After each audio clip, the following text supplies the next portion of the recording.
Helo, Einir ydw i, y mentor pwrpasol i fyfyrwyr sydd wedi bod mewn gofal neu wedi ymddieithrio teulu. Felly os ydych chi wedi gadael gofal neu wedi ymddieithrio, rydym wedi cynllunio pecyn Cymorth i'ch cynorthwyo trwy eich taith ym Prifysgol Caerdydd. Yn gyntaf oll, bydd angen i chi wneud cais drwy UCAS i astudio yn y Brifysgol. Cyn gwneud hynny, efallai'r hoffech chi ddod i un o'n diwrnodau agored.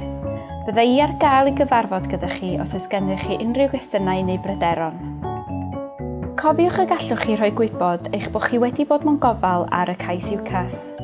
Drwy dicio'r blwch hwn, gallwn ni gysylltu gyda chi cyn i chi ddechrau'ch cwrs mwyn rhoi cefnogaeth ar waith os bydd ei hangen.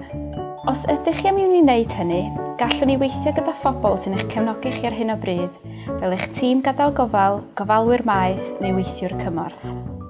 Cofiwch hefyd bod Prifysgol Caerdydd yn gweithredu model derbyn cyd-destynol, sy'n golygu os ydych wedi rhoi wybod ar eich ffurflen UCAS eich bod wedi bod mewn gofal, fe fydd eich cais yn cael ystyriaeth ychwanegol. Mae help tuag at eich ffïo dysgu ar gael gan cyllid myfyrwyr. Os ydych chi wedi bod mewn gofal, neu os gallwch chi brofi i cyllid myfyrwyr eich bod chi wedi ymddieithrio wrth eich rhieni yn ddigymod, dylech chi gael eich ystyried yn annibynnol a derbyn eich hafswm o gefnogaeth sydd ar gael tuag at eich costau byw. Gallwn ni'ch helpu chi wneud cais am arian drwy gyllid myfyrwyr a'ch helpu chi i gael ei wybodaeth cywir. Os ydych chi wedi gadael gofal, mae'n bosib y bydd eich awdurdod lleol yn rhoi cefnogaeth ariannol ychwanegol i chi. Rydyn ni hefyd yn rhoi bwrsari i fyfyrwyr sydd wedi gadael gofal neu sydd wedi ymddieithrio wrth eu teulu. Mae'r bwrsari'n gyfanswm o 2,000 ar gyfer cwrs 3 blwyddyn arferol. Os ydych chi mewn gofal maeth ar hyn o bryd, efallai byddwch yn gallu aros yno a theithio i'r brifysgol os yn ddigon agos. Os ydych chi angen llety, rydyn ni'n gwarentu llety yn un o neuaddau'r brifysgol i ran fwyaf o fyfyrwyr flwyddyn gyntaf. Pe baich yn dymuno aros yn y neuadd am y flwyddyn gyfan, gallwn ni hyluso hynny i chi hefyd.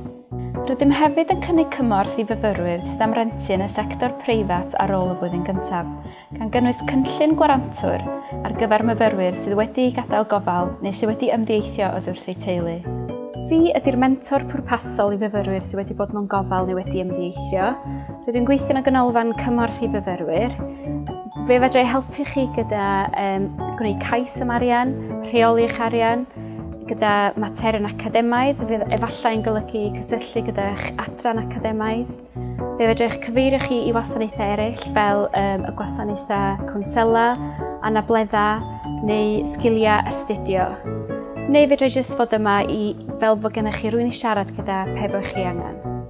Chi sydd wedi benderfynu faint o gyswllt rydych chi am ei gael gyda fi. Po gyntaf y byddwch yn cysylltu y gorau gallwn eich cefnogi. Mae'r gefnogaeth y gynigwyd yn gyfrinachol. Chi sydd i ddewis dweud wrth bobl eu peidio eich bod chi wedi bod mewn gofal neu wedi ymddieithrio wrth eich teulu. Ni fydd derbyn cefnogaeth yn arwain at unrhyw labeli na stigma.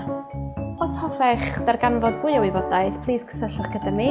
Dwi wedi cael fy lleoli yn y ganolfan cymorth i fyfyrwyr ar yr ail llawr, neu allwch ffonio, e-bostio, neu mae gwybodaeth ar gael ar ein gwefan.